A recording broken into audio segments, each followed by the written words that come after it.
Hello students, हम लोगों ने अब तक माइटोकॉन्ड्रिया को देख लिया था, क्लोरोप्लास्ट देख लिया था, राइबोसोम को देख लिया था और वो लेक्चर काफ़ी ही अच्छा था और काफ़ी इंटरेस्टिंग था। मज़ा आ रहा था उस लेक्चर में। अभी उसी को कंटिन्यू करते हुए हम लोग fundamental unit of life chapter में आगे बढ़ने वाले हैं और आज हम लोग देखने वाले हैं एंडोमेम्ब्रेन सिस्टम के बारे में। अब एंडोमेम्ब्रेन सिस्टम क्या है?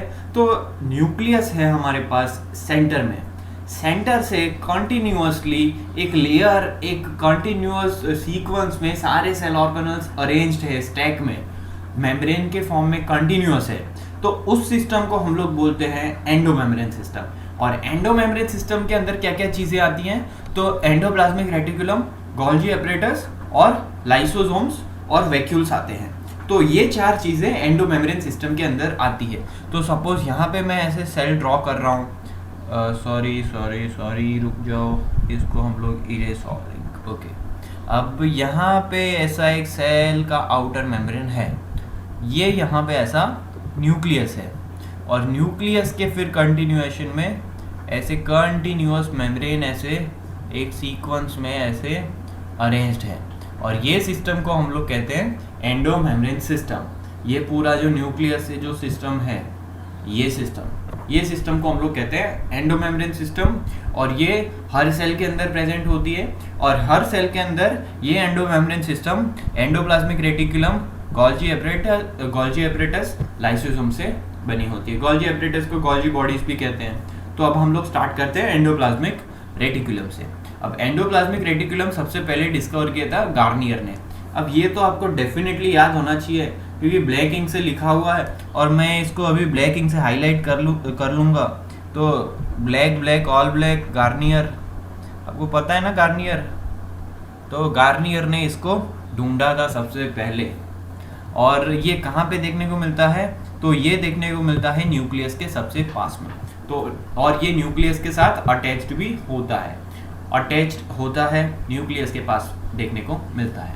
अब जो एंडोप्लाज्मिक रेटिकुलम है वो सेल के अंदर तीन फॉर्म में देखने को मिल सकता है। सबसे पहला है सिस्टर्ने, दूसरा है वेसिकल, तीसरा है ट्यूब्यूल्स। अब तीनों के हम लोग डायग्राम देख लेते हैं। तो सबसे पहले हम लोग देख लेते हैं सिस्टर्ने मतलब ऐसा एक स्टैक में अरेंज होगा, तो हम लोग ऐसे फॉर्म को हम लोग कहते हैं सिस्टर्ने। अब ट्यूब जैसा स्ट्रक्चर होगा तो हम लोग कहते हैं ट्यूब्यूल्स और ऐसे वेसिकुलर फॉर्म में होता है तो हम लोग उस फॉर्म को कहते हैं वेसिकुलर फॉर्म। अब ये इमेज के अंदर आपको एक बार में सारी चीज़ें क्लियर हो जानी चाहिए। अब ये जो सेंटर में जो गोल बना हुआ है वो न्यूक्लियस का बना हुआ है, ये न्यूक्लियर पोर है, ये न्यूक्लियर एनवेलप है। अब उसी के कंटिन्यूएशन में आप देखो यहाँ पे सेल मेम्ब्रेन खत्म, न्यूक्लियर मेम्ब्रेन खत्म हो रहा है और उसी के कंटिन्यूएशन में एंडोप्लाज्मिक रेटिकुलम स्टार्ट हो रहा है, तो कंटिन्यूएशन में प्रेजेंट होता है। अब ये ऐसा स्टैक में कंटिन्यूअस अरेंज्ड है, ये कौन सा फॉर्म होने वाला है? ये फॉर्म होने वाला है सिस्टर्ने वाला फॉर्म। तो ऐसे हमारे पास सिस्टर्ने वाला फॉर्म प्रेजेंट है। ऐसे यहाँ पे आप देख सकते हो ट्यूब्यूल्स है, तो ये ट्यूब्यूल्स वाला फॉर्म देखने को मिलता है। अब ये इमेज में आप देखोगे कि न्यूक्लियस है, न्यूक्लियस के कंटिन्यूएशन में एंडोप्लाज्मिक रेटिकुलम है, रेटिकुलम के लास्ट में यहाँ पे एंडोप्लाज्मिक रेटिकुलम वेसिकुलर फॉर्म में प्रेजेंट है, मतलब वेसिकल्स प्रेजेंट है। तो तीनों के तीनों फॉर्म हमको एक इमेज में देखने को मिल जाते हैं। अब आप यहाँ पे देख रहे हो कि ये राइबोसोम प्रेजेंट है, तो ये जो एंडोप्लाज्मिक रेटिकुलम है उसके ऊपर अगर राइबोसोम प्रेजेंट होते हैं तो हम लोग उसको कहते हैं रफ एंडोप्लाज्मिक रेटिकुलम, क्योंकि वो रफ अपीयरेंस देता है, बीडेड अपीयरेंस देता है। अब अगर उस पर एंडोप्लाज्मिक रेटिकुलम राइबोसोम नहीं प्रेजेंट है तो हम लोग उसको कहते हैं स्मूथ एंडोप्लाज्मिक रेटिकुलम। उसको कहते हैं SER या फिर कहते हैं RER, rough endoplasmic reticulum, smooth endoplasmic reticulum, cisternae, tubules, vesicles. अब एंडोप्लाज्मिक रेटिकुलम के बाद में आता है गोल्गी एपरेटस, जो हम लोग आगे डिस्कस करेंगे, पर उसके पहले हम लोग थोड़ा देख लेते हैं एंडोप्लाज्मिक रेटिकुलम को। अब एंडोप्लाज्मिक रेटिकुलम है उसमें दो टाइप है, rough endoplasmic reticulum, smooth endoplasmic reticulum. जो रफ एंडोप्लाज्मिक रेटिकुलम है उसमें राइबोसोम अटैच्ड होते हैं, स्मूथ एंडोप्लाज्मिक रेटिकुलम में राइबोसोम नहीं प्रेजेंट होते हैं। Rough endoplasmic reticulum usually nucleus के नज़दीक पाया जाता है, न्यूक्लियस से एकदम सट के होता है, नज़दीक होता है, पर जो स्मूथ एंडोप्लाज्मिक रेटिकुलम है वो सेल मेम्ब्रेन के नज़दीक होता है, मतलब न्यूक्लियस के दूर होता है। अब जो रफ एंडोप्लाज्मिक रेटिकुलम है वो यूजुअली सिस्टर्ने फॉर्म में प्रेजेंट होता है, मतलब ऐसे फॉर्म में प्रेजेंट होगा, ऐसे फॉर्म में। तो सिस्टर्ने फॉर्म में रफ एंडोप्लाज्मिक रेटिकुलम प्रेजेंट होता है, ट्यूब्यूल्स फॉर्म में स्मूथ एंडोप्लाज्मिक रेटिकुलम प्रेजेंट होता है। अब मेन काम क्या है, तो रफ एंडोप्लाज्मिक रेटिकुलम के साथ राइबोसोम अटैच्ड है, तो उसका मेन काम है प्रोटीन्स बनाना। स्मूथ एंडोप्लाज्मिक रेटिकुलम का मेन काम है लिपिड्स और फैट का प्रोडक्शन करना। तो इतनी सारी चीज़ें एंडोप्लाज्मिक रेटिकुलम के साथ अटैच है। अब हम लोग आगे देखते हैं गोल्जी एपरेटस को। गोल्जी एपरेटस को ढूंढा, गोल्जी बॉडीज या गोल्जी एपरेटस को ढूंढा था कैमिलियो गोल्जी या गोल्गी नाम के साइंटिस्ट ने। तो उसी के नाम से हम लोग उसको बोलते हैं गोल्जी बॉडीज, गोल्जी एपरेटस। उसके अलावा भी बहुत सारे नाम हैं। तो इसके अलावा आपको गोल्जी एपरेटस के और 2 नाम ढूंढने हैं। तो 2 नाम आपको गोल्जी एपरेटस के ढूंढने हैं। उसके बाद आपको बताना है प्लियोमॉर्फिक शेप क्या होता है।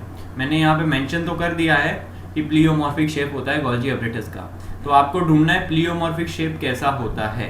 तो कैमिलियो गोल्जी ने ढूंढा था और प्लियोमॉर्फिक शेप होता है गोल्जी एपरेटस का, और 2 नाम बताने हैं आपको। अब ऐसा दिखता है Golgi apparatus. Golgi apparatus endoplasmic reticulum के बाद में प्रेजेंट होता है। अब ऐसा गोल्जी एपरेटस यहाँ पे प्रेजेंट है। एक होता है सीस फेस। सीस फेस से कोई भी मॉलिक्यूल एंटर करता है और ट्रांस फेस से वही मॉलिक्यूल रिलीज कर दिया जाता है। तो ऐसे 2 टाइप के फेस प्रेजेंट है, एक सीस फेस जहाँ से एंटर करेगा कोई भी मॉलिक्यूल, एक ट्रांस फेस जहाँ से कोई भी मॉलिक्यूल रिलीज कर दिया जाएगा।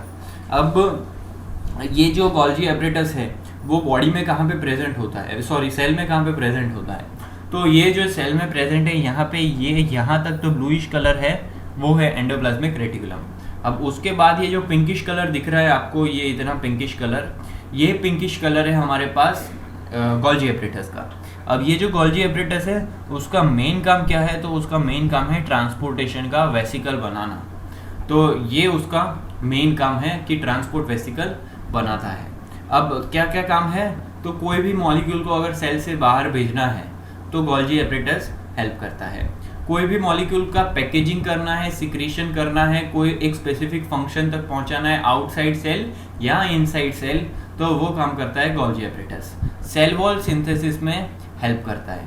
इसके साथ साथ कुछ हार्मोन्स और केमिकल्स बनाने में हेल्प करता है, लाइसोसोम बनाने में भी हेल्प करता है। अब आप सोच रहे होंगे हार्मोन्स क्या होते हैं, तो हमारी हाइट बढ़ती है तो वो रिस्पॉन्सिबल है हार्मोन की वजह से।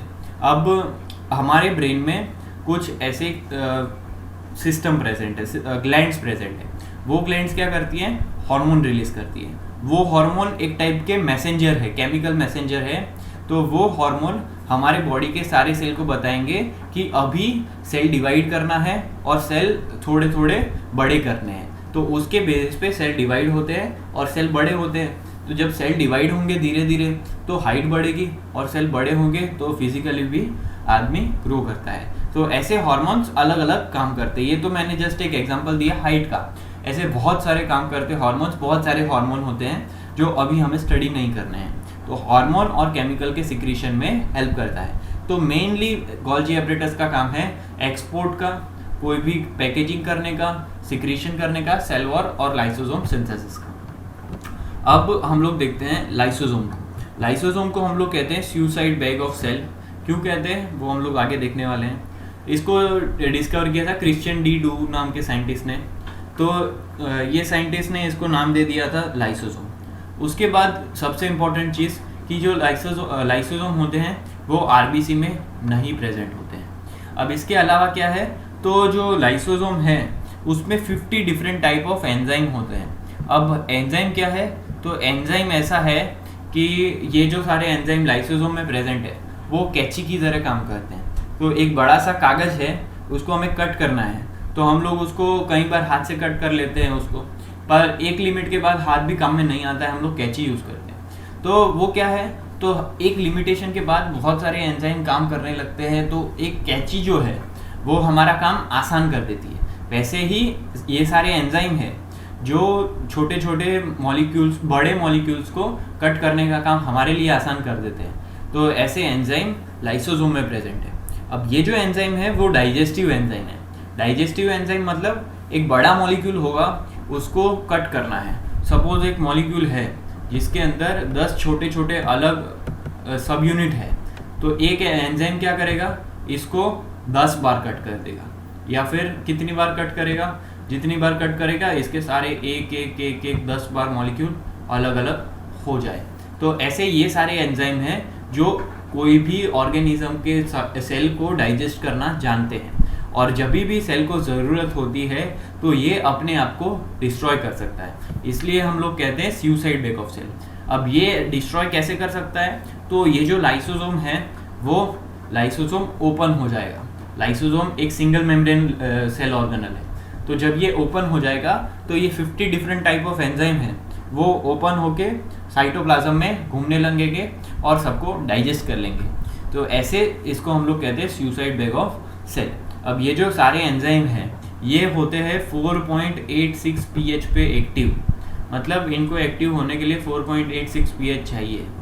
जैसे हमें सोने के लिए रात चाहिए, दिन को भी लोग सो जाते हैं, वो अलग बात है, वैसे ही ये एंजाइम को एक्टिव होने के लिए 4.86 pH चाहिए, उस पर ही ये सबसे अच्छा काम करते हैं। अब ये जो लाइसोसोम है वो ऐसे दिखते हैं। एक लाइसोसोम है ऐसे, बाहर एक बहुत ही एक सिंगल लेयर मेम्ब्रेन है, अंदर बहुत सारे ऐसे एंजाइम प्रेजेंट है, बहुत सारे एंजाइम प्रेजेंट है। अब यहाँ पे ये हम लोगों ने लाइसोसोम यहाँ पे देख लिया, ये लाइसोसोम यहाँ पे आया। अब ये कहना क्या चाहता है ये लेफ्ट साइड वाला डायग्राम, तो मैं आपको समझा देता हूँ कि ये जो फूड पार्टिकल है, ये फूड पार्टिकल सेल मेम्ब्रेन के इन्वेजिनेशन से, मतलब सेल मेम्ब्रेन छोटा छोटा चेंज हुआ, मतलब अंदर गया, और फिर ये फूड पार्टिकल सेल के अंदर चला गया। ये फूड पार्टिकल के अंदर अब बहुत सारे लाइसोसोम अटैच होने वाले हैं, तो ये लाइसोसोम इसके अंदर अब अटैच हो गए। अब जैसे ये लाइसोसोम इसके साथ अटैच हो गए, ये फूड पार्टिकल अब डाइजेस्ट हो जाएगा, क्योंकि इसके पास लाइसोसोम के पास बहुत सारे एंजाइम हैं। तो ये बड़ा एक फूड पार्टिकल था, अब ये छोटे छोटे टुकड़ों के अंदर कन्वर्ट हो गया। अब जितने टुकड़ों के अंदर हमें एनर्जी चाहिए वो हम लोग एनर्जी निकाल देते हैं, और बाकी की एनर्जी, बाकी का वेस्ट मटेरियल बॉडी के बाहर रिलीज कर देते हैं। तो ऐसे हमारे पास लाइसोसोम काम करता है। अब लाइसोसोम का फंक्शन हम लोग एक बार देख लेते हैं। तो लाइसोसोम का फंक्शन है हीटरोफेजी करना। हीटरोफेजी मतलब कोई भी फॉरेन मटेरियल को डाइजेस्ट करना। वैसे ही हमारे पास है ऑटोफेजी। ऑटोफेजी मतलब कोई भी ओल्ड या डेड सेल ऑर्गेनल को या सेल को डाइजेस्ट करना। उसके बाद है एक्स्ट्रा सेल्यूलर डाइजेशन, मतलब बॉडी के बाहर कोई भी डाइजेशन करना। अब ये जो एक्स्ट्रा सेल्यूलर डाइजेशन है वो कैसे होता है और इसका एग्जाम्पल क्या है वो आपको फाइंड आउट करना है।